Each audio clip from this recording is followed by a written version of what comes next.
मेरी सास की बड़ी बहू जब पेट से थी तो उसका अबॉर्शन करवा के उसकी बच्ची को मार दिया और मुझसे कहा कि अगर तेरे पेट से होने के बाद पता चला कि तू भी बेटी को जन्म देने वाली है तो मैं तेरा भी अबॉर्शन करवा कर तेरी बेटी को मार दूंगी।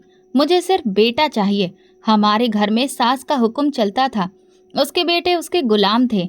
जब डॉक्टर ने बताया कि मैं बेटी को जन्म देने वाली हूँ तो मैंने ये बात सबसे छुपा ली और जब बेटी पैदा हुई तो सास गुस्से में उसका गला दबाने लगी, मगर तभी सास थरथर कांपने लगी और ये देखकर उनकी जान निकल गई कि मेरी बेटी के शरीर पर तो भगवान की तरफ से मुझे बेटियों से नफरत है। जब डॉक्टर ने कहा था उसके पेट में बेटी है तब उसने गर्भपात क्यों नहीं करवाया? अभी जाओ और इसका गर्भपात करवा के आओ। मेरी सास अम्मा जी की बात सुनकर मैं कांप कर रह गई थी। मेरा जेठ उसी वक्त अपनी बीवी को घसीट कर डॉक्टर के पास ले गया, जबकि वो रोती गिड़गिड़ाती रही, लेकिन उसकी गुहार किसी ने ना सुनी। जब मेरी भाभी रोशनी वापस आई तो उसकी हालत बहुत बुरी थी। रो रो कर आंखों में काले घेरे पड़ चुके थे और वो ठीक से चल भी नहीं पा रही थी। वो रोती हुई अपने कमरे में चली गई।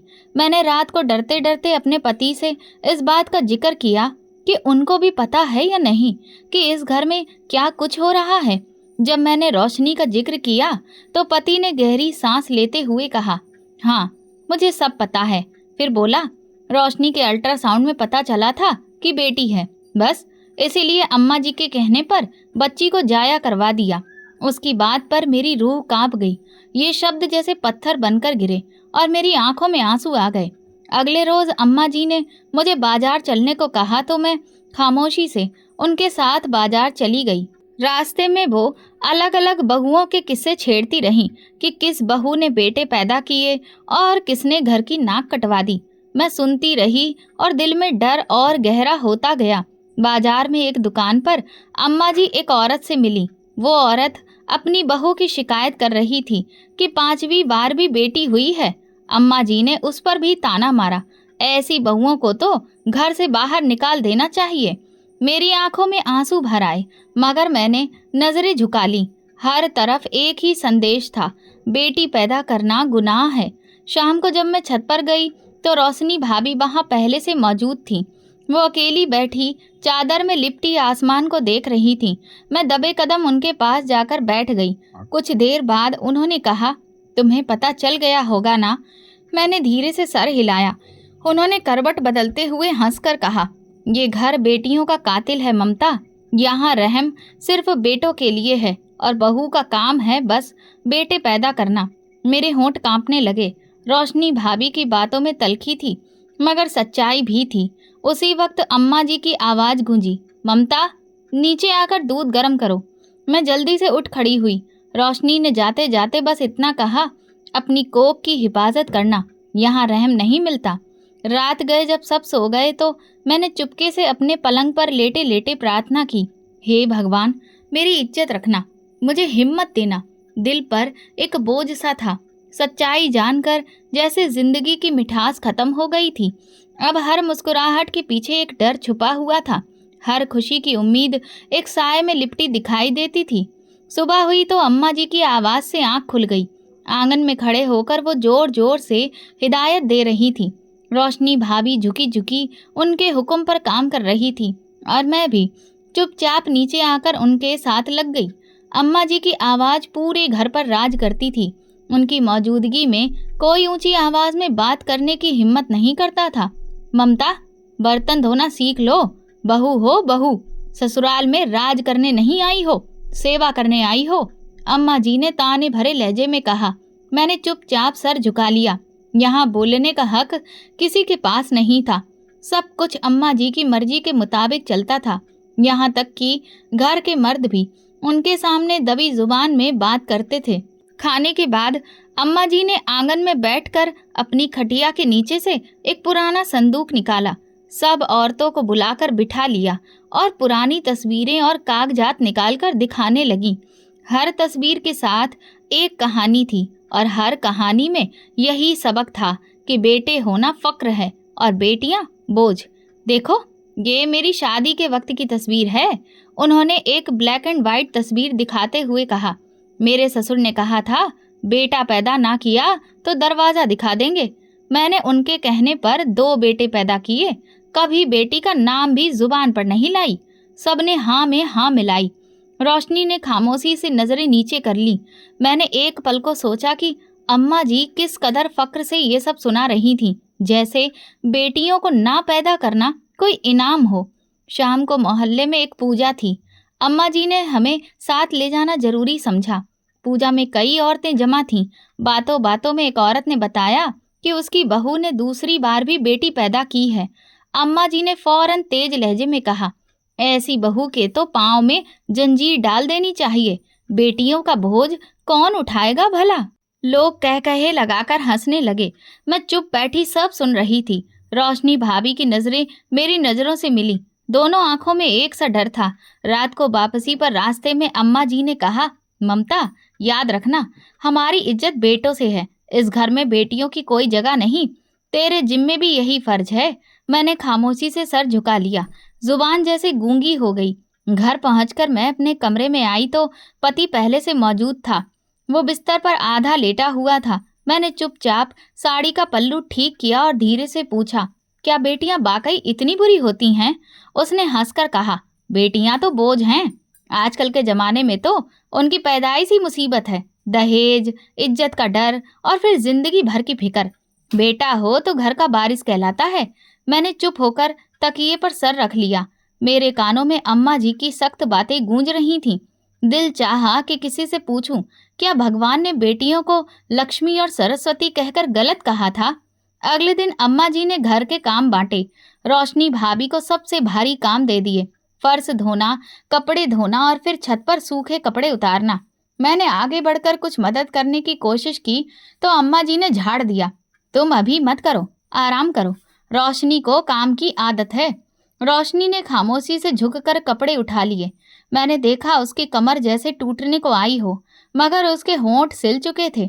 दिन गुजरते गए और मुझे ये सच्चाई और गहरी समझ में आने लगी कि इस घर में मर्दों की मर्दानगी सिर्फ अम्मा जी की हाँ में हाँ मिलाने तक सीमित थी। असली हुकूमत औरत की थी, लेकिन ऐसी औरत जो अपनी बहुओं पर जुल्म को अपना हक समझती थी। दिन पर दिन गुजरते जा रहे थे। ससुराल का माहौल अब मेरे लिए अजनबी नहीं रहा था, मगर दिल का डर अपनी जगह जमा रहा।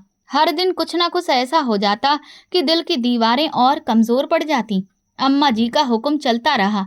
मर्दों की खामोशी और बहुओं की बेबसी ज्यों की त्यों कायम रही। उस शाम रोशनी भाभी आंगन में अकेली बैठी थी। आसमान पर हल्के हल्के बादल छाए थे और हवा में नमी थी। मैं भी धीरे से उनके पास जा बैठी। दोनों कुछ देर चुप रहीं। खामोशी के बीच रोशनी भाभी ने अचानक धीमी आवाज में कहा, तुम्हें कभी लगा है कि किसी का शरीर तो जिंदा हो लेकिन उसकी आत्मा मर चुकी हो? मैंने चौंक कर उन्हें देखा। वो पथराई हुई आंखों से सामने शून्य में देख रही थी। कभी सोचा है कि माँ बनने की खुशी छीन ली जाए और फिर तुम्हें जीने पर मजबूर किया जाए? रोशनी भाभी की आवाज में अजब थकान थी। मैंने हिम्मत करके उनका हाथ थामा। क्या हुआ भाभी, बताइए ना। रोशनी ने गहरी सांस ली, जैसे बरसों का बोझ एक पल में उतारना चाहती हो। मेरा पहला गर्भ था। जब खुशी खुशी मैंने अम्मा जी को बताया, पूरा घर खुश था। तब मैं भी सोचती थी, बस एक बेटा हो और जिंदगी संवर जाए। वो थोड़ी देर रुकी, फिर धीमी आवाज में बोली, अल्ट्रासाउंड करवाया, पता चला कि बेटी है। अम्मा जी ने फैसला सुना दिया, गर्भपात करवा दो। मेरा हाथ कांपने लगा, मगर मैंने कुछ नहीं कहा। रोशनी भाभी ने सर झुकाकर कहा, नवीन ने मुझे खुद ले जाकर अस्पताल में छोड़ा, कागजात पर दस्तखत किए और डॉक्टर को कहा, कोई रहम मत करना। उनकी आवाज में एक अजीब खालीपन था। मैं बहुत रोई। मैंने हाथ जोड़े, डॉक्टरों से कहा कि छोड़ दो, भगवान पर छोड़ दो, मगर किसी ने ना सुनी। मेरे होंठ सिले रहे। रोशनी ने हाथ उठाया और अपनी कलाई दिखाई, जिस पर पुराने नीले निशान थे। ये देख रही हो, पहली बार की याद है। मैं भागने लगी थी तो नवीन ने मुझे पकड़कर मारा था। मेरी आंखों से बेकाबू आंसू बहने लगे। रोशनी की बात जारी रही।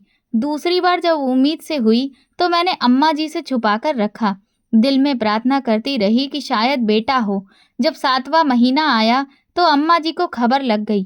फिर सोनोग्राफी कराई गई और वही अंजाम हुआ। उन्होंने तड़प कर अपने पेट पर हाथ रखा। दूसरी बार भी मेरी कोख खाली कर दी गई। मैं बड़ी मुश्किल से खुद को संभाल पाई। रोशनी की कहानी कोई किस्सा कहानी नहीं थी, बल्कि मेरे सामने जिंदा हकीकत थी। तीसरी बार मैंने ठान लिया कि अब कुछ नहीं बताऊंगी, बस भगवान से प्रार्थना करूंगी। वो हल्के हल्के कांप रही थी, मगर इस बार भी कुछ नहीं बच सका। मैंने कांपती आवाज में पूछा, और जेठ जी, भाभी, वो कुछ नहीं कहते थे? रोशनी ने कड़वी हंसी हंसते हुए कहा, नवीन तो अम्मा जी के इशारे पर नाचता है। मर्द कहलाने का हक तो खो चुका है। उसके लिए माँ की खुशी सब कुछ है, बीवी का दर्द कुछ भी नहीं। हवा में एक सर्द चुभन भर गई। रोशनी अपनी कहानी सुनाते सुनाते हाँफने लगी थी। मैंने उन्हें पानी लाकर दिया। उन्होंने कुछ घूंट पिए और फिर धीरे से बोली, तुम नई हो, तुम्हें लगता होगा अभी वक्त है, मगर वक्त किसी का इंतजार नहीं करता। ममता, यहाँ औरत की किस्मत माँ बनने से नहीं, बेटे को जन्म देने से जुड़ती है। इतने में अम्मा जी की आवाज आई, रोशनी, दूध चढ़ा है, जाकर देख आओ। रोशनी ने अपना दुपट्टा संभाला, आंसू पोंछे और आहिस्ता से बोली, देख ममता, सच कह रही हूँ, भगवान से दुआ करना कि बेटी ना हो, वरना ये घर तेरी हंसी छीन लेगा, तेरी रूह तक कुचल देगा। मैं उसे जाते हुए देखती रही। उसकी कमर झुकी हुई थी, जैसे उस पर दुखों का पहाड़ लदा हो। रात को मैं छत पर बैठी आसमान देख रही थी और सोच रही थी कि यहाँ औरत होना ही सबसे बड़ा अपराध है, और बेटी की माँ होना तो जैसे अक्षम्य पाप। मैंने मन ही मन सोचा, यहाँ जिंदगी की कीमत सिर्फ बेटे से लगाई जाती है, और बेटी पैदा करने वाली औरत को अपशकुनी समझा जाता है। सुबह का वक्त था और मैं रोज की तरह किचन में काम कर रही थी। रोशनी भाभी छत पर कपड़े डालने गई थी। अम्मा जी आंगन में अपनी खास कुर्सी पर बैठी माला फेर रही थी। रोज की खामोशी उस वक्त टूटी जब मेरे पेट में हल्की सी ऐंठन उठी। पहले पहल मैंने सोचा शायद काम की थकान होगी, लेकिन जब ये हालात बार बार आने लगी तो मन में अजीब सी घबराहट होने लगी। शाम को चक्कर सा आया और मुझे दीवार का सहारा लेना पड़ा। तो रोशनी भाभी चौंक कर बोली, ममता, क्या हुआ? तुम्हारा रंग क्यों उड़ रहा है? मैंने जल्दी से कहा, कुछ नहीं भाभी, शायद मौसम का असर है। रोशनी ने गहरी नज़रों से मुझे देखा, जैसे सब समझ गई हो, मगर उन्होंने कुछ भी नहीं कहा। उस रात जब अम्मा जी खाने के लिए चौके पर बैठी थीं, तो अचानक बोली, ममता, तुम्हारा रंग क्यों पीला हो रहा है? कोई राज तो नहीं छुपा रही हो? मेरी सांस अटकने लगी। रोशनी ने जल्दी से बात संभाल ली, बोली, बस थोड़ी कमजोरी है अम्मा जी। अम्मा जी ने तेज नज़रों से मुझे देखा और बोली, कल सुबह पहली फुर्सत में डॉक्टर के पास ले चलूंगी। अगर कुछ छुपाया हुआ निकला तो ठीक नहीं होगा। मैंने चुपचाप सिर हिला दिया। दिल तेजी से धड़कने लगा।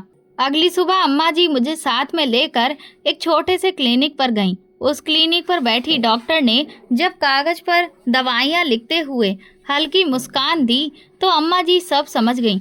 वापसी पर पूरा रास्ता वो खामोश रहीं, लेकिन घर पहुंचते ही धमाका कर दिया। सुनो सब लोग, ममता उम्मीद से है। उन्होंने ऐसे ऐलान किया जैसे कोई बड़ी जीत हासिल कर ली हो।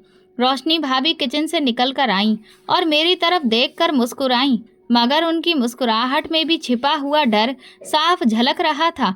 अब हर वक्त अम्मा जी मेरे खाने पीने का खास ख्याल रखने लगीं। हर दोपहर मुझे दूध और बादाम देना जरूरी हो गया, मगर साथ साथ ये ताना भी सुनने को मिलता, याद रखना, अगर बेटी हुई तो तेरी किस्मत भी रोशनी जैसी होगी। मेरे पति का रवैया भी बदलने लगा। पहले वो मेरे प्रति लापरवाही करता था, अब कभी कभी मेरे लिए फल लाता या दवा खरीद देता, मगर उसकी हर नरमी के पीछे छिपी उम्मीद बस एक ही थी, बेटा।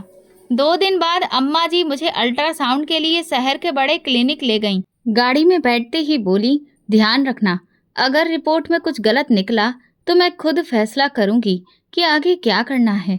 क्लिनिक में डॉक्टर ने बहुत नरमी से बात की। जब अंदर बुलाकर अल्ट्रासाउंड किया तो अम्मा जी भी साथ थीं। डॉक्टर ने पर्दा खींचकर अम्मा जी को अलग बैठा दिया, मगर उनकी नज़रें मुझ पर गड़ी हुई थीं। रिपोर्ट देखते हुए डॉक्टर बोली, अभी तो शुरुआती दिन है, पक्का पता कुछ हफ्तों के बाद चलेगा, लेकिन उम्मीद अच्छी है। अम्मा जी ने डॉक्टर से नजरें चुराकर धीमी आवाज में पूछा, बेटा होगा ना? बेटी का तो सवाल ही पैदा नहीं होता। डॉक्टर ने मुस्कुराकर टाल दिया, मगर अम्मा जी का चेहरा सख्त हो चुका था। वापसी पर उन्होंने कार में बैठते ही कहा, देखना ममता, किसी भी मनुष्य को घर में ना आने देना। भगवान से यही प्रार्थना करती रहना कि बेटा ही हो। घर आते ही अम्मा जी ने एक नई रस्म शुरू कर दी। रोजाना मुझे नीम के पत्तों से नहलाया जाता और तरह तरह के टोटके किए जाते। कोई कहता कमर में चाकू बांध लो, कोई कहता सुई धागा पास रखो, कोई कहता नमक मत चखो। ये सब मेरे लिए अजीब और तकलीफ देह था। मैं हर वक्त खौफ में जी रही थी। सुबह से शाम तक यही डर कि अगर बेटी हुई तो क्या होगा। एक दिन आंगन में कपड़े धोते वक्त रोशनी भाभी मेरे पास आई। उन्होंने धीरे से कहा, भगवान पर भरोसा रखो ममता, और हिम्मत मत हारना। मैंने नम आंखों से उन्हें देखा। बस वही एक सहारा थी, वरना तो हर तरफ शक, डर और अनिश्चितता का माहौल था। रात को बिस्तर पर लेटते लेटते मैंने भगवान से प्रार्थना की, हे भगवान, जो भी देना मेरे नसीब में, उसे स्वीकार करने की ताकत भी देना। मेरी कोख को सलामत रखना। दिल में हल्की सी उम्मीद भी थी, मगर उसी के साथ खौफ भी चिपका हुआ था। सुबह होते ही घर का माहौल बदल गया। अम्मा जी ने ऐलान किया था कि आज दोपहर मोहल्ले की औरतें चाय पर बुलाई जाएंगी। सबको हिदायत दी जा रही थी कि घर का कोना कोना चमकना चाहिए। रोशनी भाभी और मैं आंगन धोने, बर्तन मांजने और किचन की सफाई में लगी हुई थी। अम्मा जी हर थोड़ी देर में ऊंची आवाज में नया हुक्म देती। दोपहर ढलते ढलते औरतें आने लगीं। आंगन में कुर्सियां डल गईं, छोटे छोटी थालियों में चाय और बिस्कुट रख दिए गए। मैं कोने में चुपचाप बैठी सब देख रही थी। रोशनी भाभी बार बार किचन से चाय के बर्तन ला रही थी। अम्मा जी का चेहरा खुशी से दमक रहा था, जैसे कोई बड़ी जीत हासिल होने वाली हो। मोहल्ले की औरतें गपशप में लगी हुई थीं। वही घिसी पिटी बातें, बच्चों का जन्म, बहुओं की सेवा और बेटों का गर्व। तभी एक औरत बोली, अरे ममता बहू को देखो, चेहरे की चमक बता रही है, बेटा ही होगा। अम्मा जी ने फौरन हंसकर कहा, शुक्र है बहन, हमारी तो यही प्रार्थना है कि वंश आगे बढ़े, बेटा हो और घर परिवार का नाम रोशन करे। फिर दूसरी औरत बोली, पिछले मोहल्ले की सुनीता कि यहाँ छठी बेटी हुई है, सुनकर तो कलेजा मुंह को आ गया। भगवान बचाए ऐसे नसीब से। दूसरी ने जोड़ा, और क्या, बेटियां तो बोझ हैं, आजकल कौन रोता है बेटियों के लिए, बस कचरे में फेंकने वाली बात है।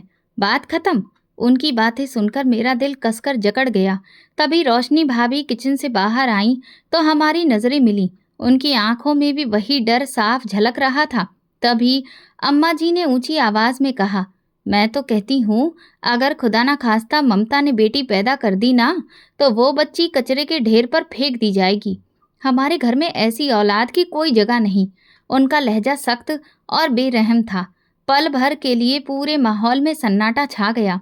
औरतों ने एक दूसरे को देखकर अजीब मुस्कान दी और फिर बात बदल दी, मगर मेरे कान वो शब्द सुन चुके थे। चाय के बर्तन समेटते वक्त मैंने रोशनी भाभी से धीमी आवाज में पूछा, क्या अम्मा जी सच में ऐसा कर सकती हैं? उन्होंने अफसोस भरी नज़रों से मुझे देखा और बोली, जो 3 बार मेरे साथ कर चुकी हैं, वो कुछ भी कर सकती हैं। शाम को अम्मा जी ने मुझे अपने कमरे में बुलाया। मैं धीरे धीरे अंदर गई। वो अपनी खास कुर्सी पर बैठी थीं और हाथ में माला थी। बैठो ममता, उन्होंने इशारा किया। मैं चुपचाप कालीन पर बैठ गई। अम्मा जी ने नज़रें मुझ पर गाड़ते हुए कहा, देखो बेटी, मैंने जिंदगी में बहुत कुछ देखा है। दुनिया बेटियों के सहारे नहीं चलती। बेटियां सिर्फ शर्मिंदगी का कारण बनती हैं। अगर तुम्हारी कोख से बेटी पैदा हुई तो याद रखना, उसका ठिकाना ये घर नहीं होगा। मैंने नजरें झुका ली। दिल में तूफान था मगर जुबान बंद थी। वह आगे बोली, मैंने तुम्हें सर आंखों पर बिठाया है, मगर ये इज्जत सिर्फ बेटे की पैदाइश से कायम रह सकती है। बेटी का मतलब है तुम खुद अपने लिए बेइज्जती का रास्ता चुनोगी। उनकी हर बात खंजर की तरह दिल में उतर रही थी। मैं खामोशी से उठी और अपने कमरे में चली आई। कमरे में आकर मैंने अपने पेट पर हाथ रखा। अभी तो चंद हफ्ते ही हुए थे, मगर दिल को लग रहा था जैसे सदियों का बोझ उठा रखा हो। हर पल यही ख्याल, यही डर, यही धड़कन कि अगर गलती से बेटी हुई तो क्या होगा। रात गए मैंने रोशनी भाभी को छत पर अकेली बैठे देखा। मैं भी धीरे धीरे कदमों से ऊपर चली गई। भाभी, मैंने पुकारा। उन्होंने पलटकर देखा और थकी सी मुस्कुराहट दी। बोली, डर लग रहा है ना? मैंने धीरे से सिर हिला दिया। वो छत के किनारे पर बैठ गई और बोली, ये डर, ये खौफ यहाँ की हर बहू की किस्मत है। जब मैंने पहली बार माँ बनने की उम्मीद की थी तो हर रात आसमान देखकर भगवान से बेटे की दुआ करती थी, मगर मेरी दुआ कभी काम नहीं आई। हवा भारी थी। हम दोनों छत पर खामोश बैठे थे। दिल में दर्द का तूफान मचल रहा था। कुछ देर बाद रोशनी भाभी बोली, याद रखना ममता, जो लोग भगवान की दी हुई नेमत पर ऐतराज करते हैं, आखिरकार वही सबसे ज्यादा अपमानित होते हैं। मैंने वक्त बदलते देखा है, लेकिन उन दिलों को कभी पिघलते नहीं देखा जो बेटियों को बोझ समझते हैं। मेरी आंखों से आंसू बह निकले, जिन्हें मैंने जल्दी से पोंछ लिया। अचानक नीचे से अम्मा जी की तेज आवाज आई, ममता, ज्यादा आसमान मत ताको, नीचे आकर दूध गर्म करो। मैंने रोशनी भाभी की तरफ आखिरी बार देखा और चुपचाप सीढ़ियां उतरने लगी। दिल में एक ही दुआ गूंज रही थी, हे भगवान, तू ही मेरा सहारा है, चाहे जो हो मुझे हिम्मत देना। इस दुआ के साथ मैंने खुद को आने वाले दिनों के लिए तैयार करना शुरू कर दिया, क्योंकि मैं जान चुकी थी कि इस घर में उम्मीदों का बोझ मेरी कोख से भी भारी था। सुबह की ठंडी हवा में फिर से अम्मा जी की आवाज़ गूंजी, ममता, तैयार हो जा, आज दोबारा अल्ट्रासाउंड करवाना है। अब तो 4 महीने हो गए हैं, सच जानने का वक्त आ गया है। मेरे हाथ से कंघी गिरते गिरते बची। अम्मा जी की तेज नज़रों ने मुझे और ज़्यादा डरा दिया। पास से गुजरते हुए रोशनी भाभी ने धीरे से कहा, हिम्मत रखना, जो भगवान चाहेगा वही होगा। मैं चुपचाप गाड़ी में जाकर बैठ गई। रास्ते भर अम्मा जी साथ थीं और हर थोड़ी देर में बोल रही थीं, बस अब खुशखबरी सुनने की देर है, दुआ मांग कि बेटा हो, वरना अंजाम तो तू जानती है। क्लिनिक पहुंचकर हमें थोड़ा इंतजार करना पड़ा। मेरा दिल बहुत तेज धड़क रहा था, हाथ पसीने से भीग गए थे। मन बार बार कह रहा था कि जो किस्मत में लिखा है वही होगा, मगर दिमाग डर के जाल में फंसा हुआ था। जब हमारा नंबर आया तो मैं धीरे से अंदर गई। डॉक्टर ने मुस्कुराकर मेरा स्वागत किया और जांच की तैयारी करने लगी। अम्मा जी भी कमरे में आकर कुर्सी पर बैठ गईं और माला घुमाने लगीं, लेकिन उनकी नज़रें लगातार मुझ पर टिकी हुई थीं। अल्ट्रासाउंड मशीन की स्क्रीन पर काले सफ़ेद धब्बे उभरने लगे। डॉक्टर ने ध्यान से देखा और फिर मुस्कुराकर बोला, मुबारक हो, बेटा है। मेरा दिल एक पल को धड़कना ही भूल गया। डॉक्टर ने कुछ और हिदायतें दी, मगर अम्मा जी अचानक कुर्सी से उठकर मेरे पास आ गईं। उनकी आंखों में चमक आ गई थी, जैसे कोई बड़ा खजाना मिल गया हो। डॉक्टर का शुक्रिया अदा करते हुए वो बार बार कह रही थी, हे भगवान, तेरा लाख लाख शुक्र है। क्लिनिक से निकलते ही अम्मा जी ने रास्ते में गाड़ी रुकवाकर मिठाई खरीदी, 1 किलो खोया बर्फी और रसगुल्ले। मैंने होंठ काटते हुए उनकी खुशी देखी और मन ही मन दुआ की कि सब ठीक रहे। घर पहुंचते ही अम्मा जी ने पूरे मोहल्ले में खुशखबरी फैला दी, हमारी ममता बेटा लाने वाली है। भगवान ने सुन ली हमारी प्रार्थना। औरतें बधाई देने आने लगीं, मिठाई बांटी गई, गले मिलने की रस्में हुईं। रोशनी भाभी ने चुपके से मेरी तरफ देखा और धीरे से बोली, भगवान करे कि सब वैसा ही हो जैसा कहा जा रहा है, मगर तू मन से दुआ करती रहना। दोपहर तक घर में जश्न जैसा माहौल बन गया। अम्मा जी ने खुशी में ये तक ऐलान कर दिया, अब ममता राज करेगी, मेरी बहू मेरे खानदान का चिराग रोशन करेगी। रात को बिस्तर पर लेटी तो पति मेरे पास आकर बैठ गया। उसके चेहरे पर खुशी साफ झलक रही थी। वो मुझसे घंटों बातें करता रहा। 2 दिन बाद अम्मा जी ने मेरे लिए सोने की चूड़ियाँ मंगवाईं।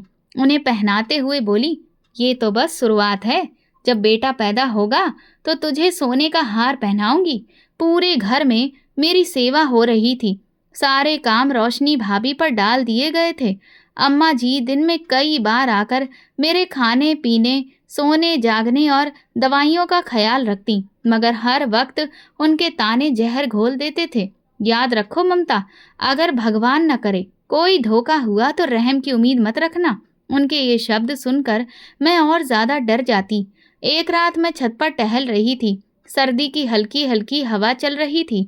मैंने आसमान पर चमकते तारों को देखा और मन ही मन भगवान से दुआ की, हे भगवान, तू सब कुछ जानता है। मेरे लिए जो अच्छा हो वही करना, लेकिन मेरी कोख को सलामत रखना। नीचे आंगन में अम्मा जी की आवाज आई। अब तो कोई फिक्र नहीं रही, बेटा आ रहा है, इज्जत भी बच गई और खानदान भी। उनके ये लफ्ज सुनकर मेरे जिस्म में एक सर्द लहर दौड़ गई। मेरे लिए इज्जत की शर्त बस एक बच्चे के जेंडर पर टिक गई थी। दिन गुजरते जा रहे थे, अम्मा जी की खुशी अपने पूरे शवाब पर थी। हर दिन एक नई दुआ, एक नया धन्यवाद किया जाता। 9वें महीने की शुरुआत में तबीयत ज्यादा बिगड़ने लगी, दर्द उठने लगे, कमजोरी बढ़ गई। एक दिन अचानक तेज दर्द हुआ तो घर में खलबली मच गई। अम्मा जी ने जल्दी से पति को आवाज लगाई, गाड़ी निकालो, ममता को अस्पताल ले जाना है। मुझे गाड़ी में बिठाया गया। रोशनी भाभी जाते जाते बस इतना कह पाई, हिम्मत रखना। मैंने उसकी भीगी आंखों को आखिरी बार देखा और गाड़ी अस्पताल की तरफ दौड़ पड़ी। अस्पताल में इमरजेंसी वार्ड में दाखिल होते ही नर्सें भागते हुए आईं और पति अम्मा जी बाहर वेटिंग रूम में बैठ गए। मेरा दर्द बढ़ता जा रहा था। डॉक्टर और नर्सों की भाग दौड़ में सब कुछ धुंधला सा लगने लगा। कई घंटों की जद्दोजहद के बाद मैंने एक नन्ही सी जान के रोने की आवाज़ सुनी। आंखें बंद थीं, सांसें बोझिल, लेकिन दिल किसी अनजानी खुशी से भर गया। नर्स मेरे पास आई और धीरे से बोली, मुबारक हो, बेटी हुई है। मैंने कमज़ोर हाथों से अपनी बच्ची को सीने से लगा लिया। उसकी मुलायम सी त्वचा, उसकी धीमी सांसें, सब कुछ किसी ख्वाब के जैसा लग रहा था। मेरी आंखों से बेसाख्ता आंसू बह निकले। मेरी बच्ची, मैंने धीरे से कहा, लेकिन ये खुशी ज़्यादा देर कायम नहीं रह सकी। बाहर अम्मा जी और पति को जब सच्चाई पता चली तो घर जैसा माहौल कोहराम में बदल गया। पति गुस्से से भरा अंदर आया। उसकी आंखों में खुशी की एक झलक तक नहीं थी। ये क्या कर दिया तुमने? उसने दांत पीसते हुए कहा। डॉक्टर ने नरमी से समझाने की कोशिश की। देखिए, हमने पहले ही कहा था, कभी कभी अल्ट्रासाउंड की रिपोर्ट गलत हो सकती है। ये भगवान की मर्जी है, किसी के बस की बात नहीं। मगर पति ने डॉक्टर की बात को नज़रअंदाज कर दिया। हाथ झटक कर बोला, हमें बेटा चाहिए था, ये नहीं। उसी वक्त अम्मा जी अंदर आ गईं। उनके चेहरे पर गुस्सा साफ झलक रहा था। उन्होंने मुझे घूरते हुए कहा, मैंने तो पहले ही कहा था, मनुष्यत बाली को घर में मत लाओ। अब देखो, नाक कटवा दी हमारी। मैंने बच्ची को सीने से और कसकर लगा लिया। मेरी पलकों से आंसू गिरकर चेहरे पर ढलकने लगे। डॉक्टर ने अम्मा जी को बाहर जाने का इशारा किया, लेकिन वो बदस्तूर ताने देती रहीं। इस बच्ची को घर ले जाना मेरे लिए नामुमकिन है। कचरे के ढेर पर फेंक दूंगी। मेरा दिल चाहा चीख कर कह दूं कि ये बच्ची भगवान की रहमत है, लेकिन आवाज़ गले में ही दबकर रह गई। पति ने डॉक्टर के कमरे में जाकर हंगामा कर दिया। हमसे झूठ बोला गया, हमें बताया था बेटा है। डॉक्टर ने बार बार समझाया कि ये भगवान की कुदरत है, इंसान की मर्जी से कुछ नहीं होता। मगर पति और अम्मा जी किसी भी बात को मानने को तैयार नहीं थे। मैं बिस्तर पर लेटी सब कुछ सुन रही थी। मेरी बच्ची मेरे सीने से लगी चैन से सो रही थी और बाहर मेरे अपने उसकी मौजूदगी को अभिशाप मान रहे थे। जब रात ढली तो नर्स आकर बोली, आपका पति और अम्मा जी चले गए हैं, कल सुबह लेने आएंगे। मैंने चैन की सांस ली। बच्ची को सीने से चिपकाकर सारी रात उसका चेहरा देखते गुजार दी। उसकी नन्ही नन्ही उंगलियां, गुलाबी गाल, नरम पलकें, उसका काला तिल, सब कुछ मेरी नज़र में दुनिया की सबसे कीमती चीज़ थी। लेकिन उसी के साथ एक सवाल दिल में बार बार गूंज रहा था, इस बच्ची का क्या होगा? क्या मैं इसे अपनी बाहों में सुरक्षित रख पाऊंगी? सुबह हुई तो पति और अम्मा जी वापस आए। उनके चेहरे पहले से ज़्यादा सख्त थे। पति ने अस्पताल के कागजात पर दस्तखत किए। अम्मा जी ने डॉक्टर से फिर वही सवाल किया, इसे कचरे के ढेर पर फेंकने की इजाज़त है या कानून पकड़ लेगा? डॉक्टर ने सख्ती से जवाब दिया, ये बच्ची भगवान की देन है, ऐसा सोचना भी गुनाह है। अम्मा जी ने मुझे घूर कर देखा और धीरे से बोली, घर जाकर तेरा हिसाब होगा। अस्पताल से लौटते वक्त मैंने अपनी बच्ची को चादर में लपेटकर गोद से कसकर लगा लिया। रास्ते भर बस यही दुआ करती रही, हे भगवान, मेरी बच्ची की सुरक्षा करना। गाड़ी में सन्नाटा था। पति चुपचाप सड़क पर देख रहे थे और अम्मा जी बड़बड़ा रही थी, मनहूस लड़की, अब देखना इस घर में कैसे जहर घोलेगी। घर का दरवाज़ा खुला तो मैं बच्ची को सीने से लगाए अंदर चली आई। अम्मा जी की आंखों में आग थी, जैसे नफरत की चिंगारियां बरस रही हों। पति ने बिना कुछ कहे दरवाज़ा बंद कर दिया। माहौल बोझिल था, जैसे कोई तूफान आने वाला हो। मैं सीधे अपने कमरे की ओर बढ़ गई। बच्ची मेरी छाती से लगी हुई थी। उसकी नन्ही सांसें मुझे थोड़ी राहत दे रही थीं। बिस्तर पर बैठकर मैंने उसे चादर में लपेटकर गोद में लिया। वो हल्की हल्की करवट बदलती, कभी अपने नन्हे हाथ हिलाती। तभी दरवाजे पर कदमों की आहट हुई। मैंने चौंक कर देखा। अम्मा जी कमरे में दाखिल हुईं।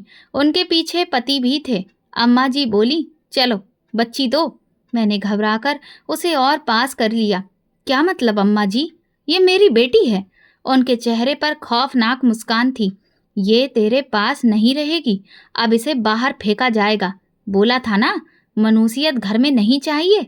मेरी आंखों से आंसू बहने लगे। मैंने गिड़गिड़ाकर कहा, भगवान का वास्ता है, ऐसा मत करो, ये मेरी औलाद है। पति ने आगे बढ़कर मेरा हाथ पकड़ लिया। अम्मा जी जो कह रही हैं वही होगा, बच्ची हमें दे दो। मैंने पूरी ताकत से हाथ छुड़ाया और बच्ची को और कसकर सीने से लगा लिया। नहीं, मैं अपनी बच्ची किसी को नहीं दूंगी, चाहे मेरी जान चली जाए। अम्मा जी ने इशारा किया और पति ने झटके से बच्ची मेरे हाथों से छीन ली। बच्ची जोर से चीख कर रोने लगी। मेरा दिल बंद हो गया। मैं अम्मा जी के पैरों में गिर गई। रहम करो, भगवान से डरो अम्मा जी। अम्मा जी का चेहरा और सख्त हो गया। इस घर में रहम बेटों के लिए होता है, बेटियों के लिए नहीं। पति बच्ची को लेकर बाहर निकल गया। मैं रोते रोते उनके पीछे भागी, मगर अम्मा जी ने दरवाज़ा मेरे मुंह पर बंद कर दिया। बाहर मत निकलना, जो होना था हो गया। उनकी आवाज़ दरवाजे के उस पार से आई। मेरे अंदर जैसे जान ही निकल गई। मैं पागलों की तरह दरवाज़ा पीटने लगी। मेरी बच्ची लौटा दो, भगवान का वास्ता है। कुछ देर बाद दरवाज़ा खुला और मैं तेजी से बाहर निकली। आंगन सुनसान था। दरवाजे से बाहर झांका तो गली सन्नाटे में डूबी हुई थी। नंगे पांव, बिखरे बालों के साथ मैं गली में भागती हुई निकली। एक हाथ में दुपट्टा संभालती, दूसरे हाथ से दीवारों का सहारा लेती। मेरी बेटी कहाँ है? किसी ने देखी मेरी बेटी? मेहरबानी करके बता दो।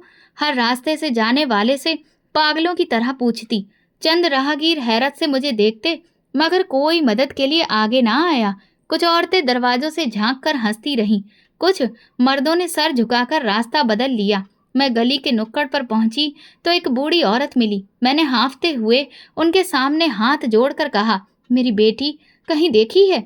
उसने बेपरवाही से कहा, ना बेटी, यहाँ तो कोई नहीं आया। तू कहाँ से आ गई है नंगे पांव? मेरी आंखों से आंसू थम नहीं रहे थे। मैं एक गली से दूसरी गली, एक मोहल्ले से दूसरे मोहल्ले की तरफ भागती रही। हर दरवाजे पर दस्तक देती, हर चेहरे को देखकर उम्मीद लगाती, मगर मेरी बेटी कहीं नहीं थी। एक जगह मुझे लगा मैंने किसी को बेटी को ले जाते देखा है। मैं चीखती चिल्लाती उसकी तरफ भागी, मगर वहाँ कोई नहीं था। मेरा दिल हलक में आ गया।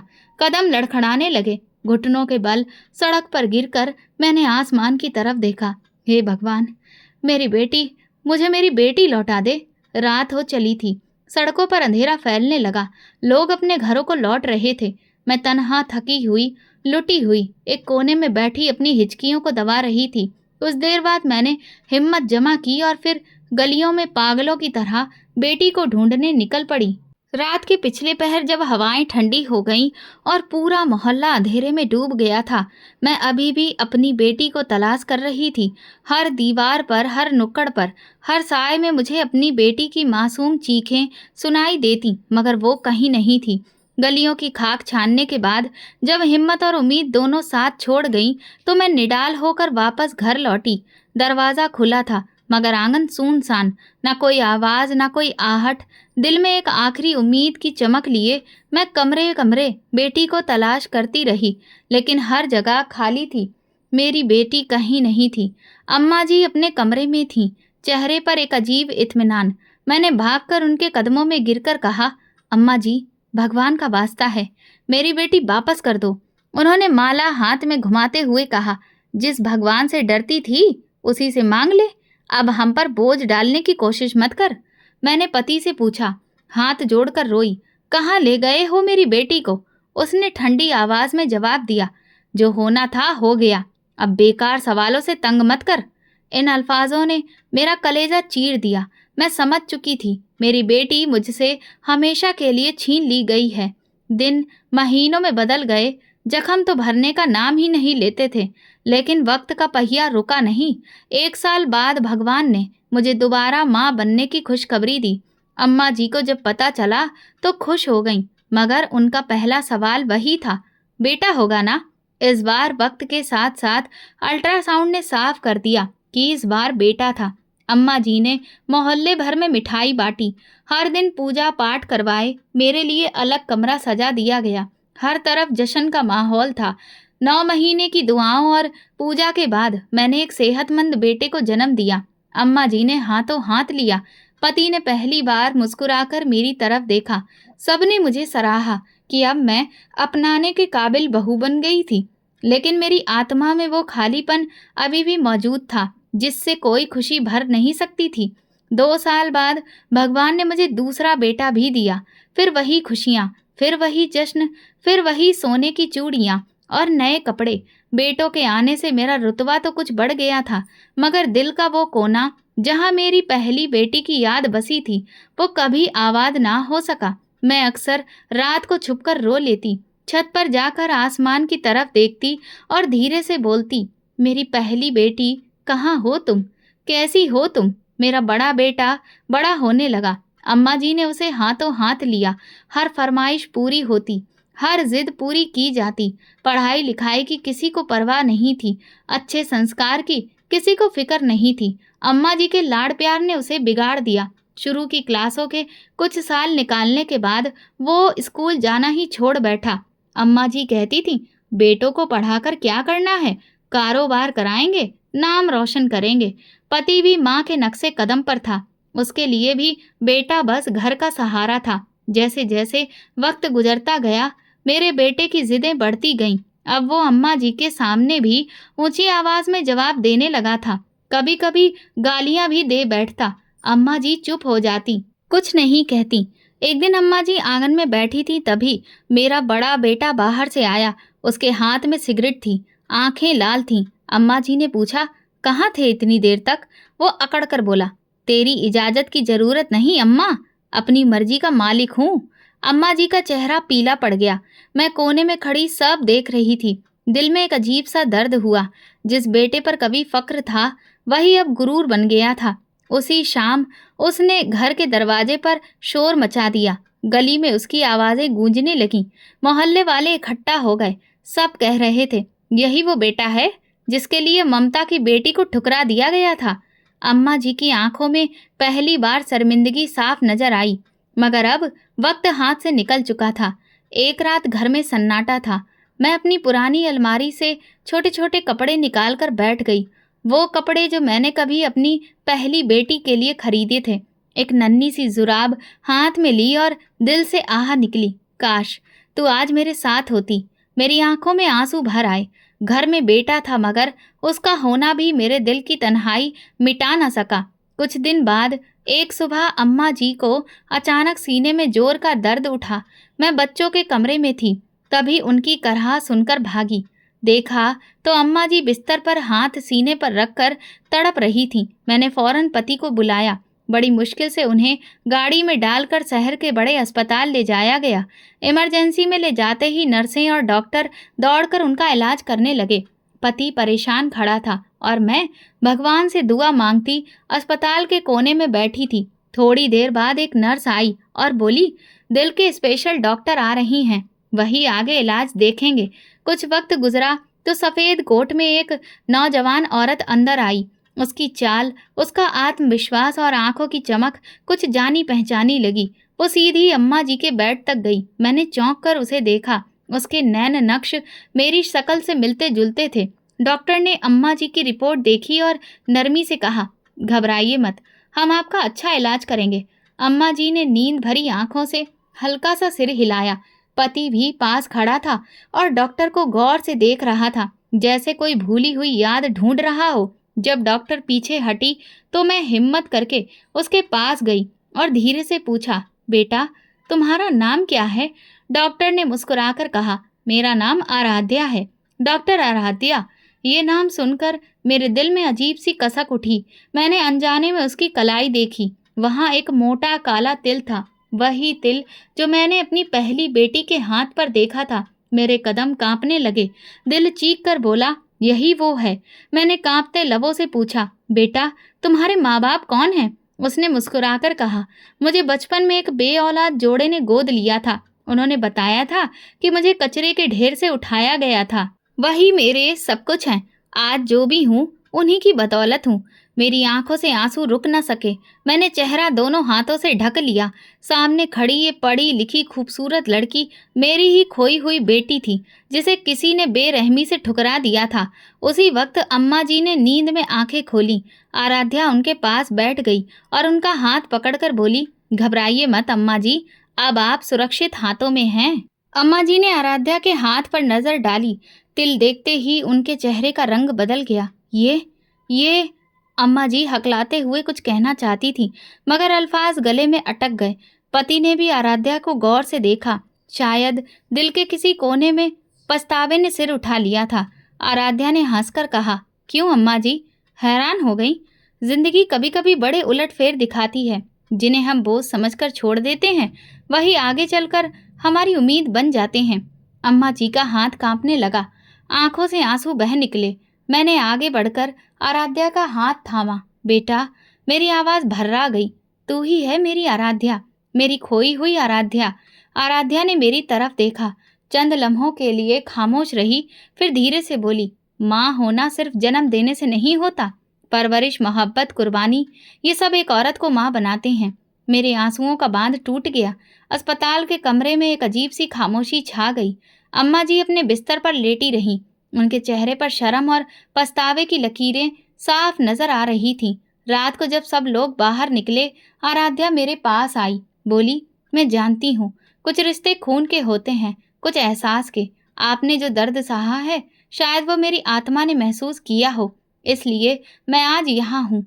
मैंने कांपती आवाज़ में कहा, बेटा, मैंने तुझे नहीं छोड़ा था, मुझे तुझसे छीन लिया गया था। आराध्या ने मेरा हाथ थाम कर कहा, अब जो हो चुका वो बदला नहीं जा सकता, मगर जो वक्त बाकी है उसे हम अच्छा बना सकते हैं। आराध्या ने अम्मा जी का इलाज संभाल लिया, उनका हर लम्हा ध्यान से ख्याल रखा। अस्पताल का स्टाफ भी आराध्या की तारीफ करते नहीं थकता। एक दिन अम्मा जी ने आराध्या को बुलाया और कांपती आवाज़ में बोली, बेटा मुझे माफ़ कर दे, मैंने तेरी सूरत में भगवान के तोहफे को ठुकरा दिया था।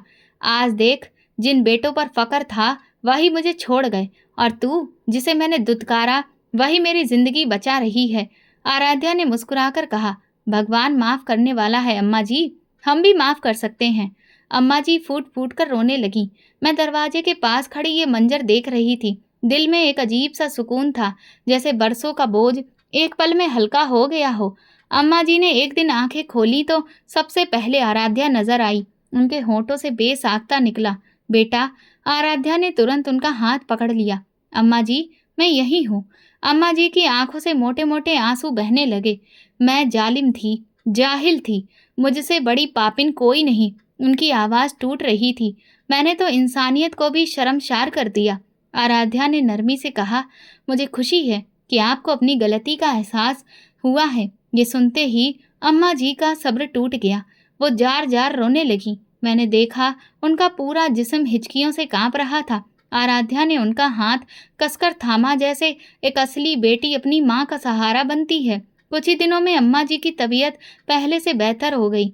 अस्पताल से घर वापसी पर घर का माहौल बदला बदला सा था। आराध्या कभी दवा देती, कभी उनके पास बैठकर दिल बहलाती। पति और बेटे अब भी अपनी दुनिया में मगन थे।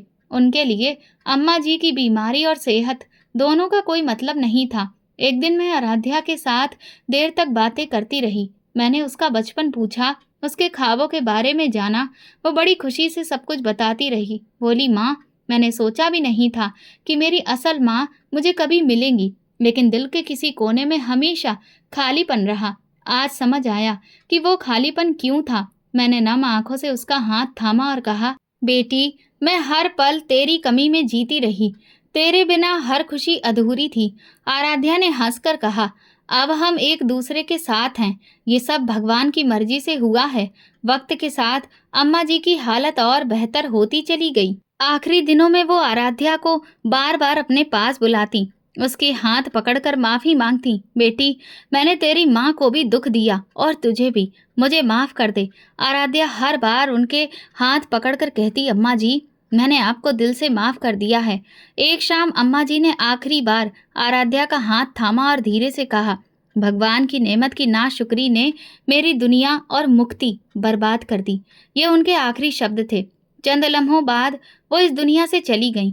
उनके अंतिम संस्कार के बाद घर में अजीब सा सन्नाटा छा गया। पति और बेटे रस्मी अफसोस के बाद फिर अपनी दुनिया में खो गए। मैं अक्सर आराध्या के साथ बैठकर भगवान का शुक्र अदा करती कि उसने मेरी खोई हुई बेटी को मुझसे मिला दिया, मगर दिल में एक जख्म हमेशा ताजा रहा, एक कसक जो कभी कम नहीं हुई। एक दिन जब सब खामोश थे, आराध्या मेरे पास आई और बोली, मम्मी, आप अपनी कहानी सबको सुनाएं ताकि लोग समझ सकें कि भगवान के तोहफे की नाकदरी क्या रंग दिखाती है। मैंने मुस्कुराकर उसकी बात मान ली। आज मैं अपनी कहानी आप सबको सुना रही हूँ। मैं ममता हूँ, एक माँ, एक बीबी, एक बहू और सबसे बढ़कर एक इंसान। मैंने अपनी जिंदगी में बहुत कुछ देखा। बेटी को गुनाह समझने वालों का घमंड, बेटों पर नाज करने वालों का राज। मैंने वक्त को बदलते देखा, तकदीर को बदलते देखा। आज मैं सबसे कहना चाहती हूँ, बेटा हो या बेटी, दोनों भगवान का आशीर्वाद हैं। जो भगवान के आशीर्वाद को ठुकराता है, वो दुनिया में भी जलील होता है और भगवान के घर भी सुकून नहीं मिलता। बेटी की कदर करो, उसे बोझ मत समझो। मैंने अपनी बच्ची को कचरे में मिलने वाली हालत में खोया, लेकिन भगवान ने उसे दुनिया की कामयाबियों से सजाकर मुझे लौटाया। ये मेरा अंजाम नहीं, ये मेरी नई शुरुआत है। दोस्तों, आप किस शहर से हमारी कहानी सुन रहे हैं, कमेंट में बताएं। अगर आपको हमारी कहानी पसंद आई हो तो कमेंट करके ज़रूर बताएं। वीडियो को लाइक करें और ज़्यादा से ज़्यादा शेयर करें। अगर आप चैनल पर नए हैं तो सब्सक्राइब ज़रूर करें और नोटिफिकेशन बेल दबाएं ताकि अगली अपडेट सबसे पहले आपको मिले। धन्यवाद।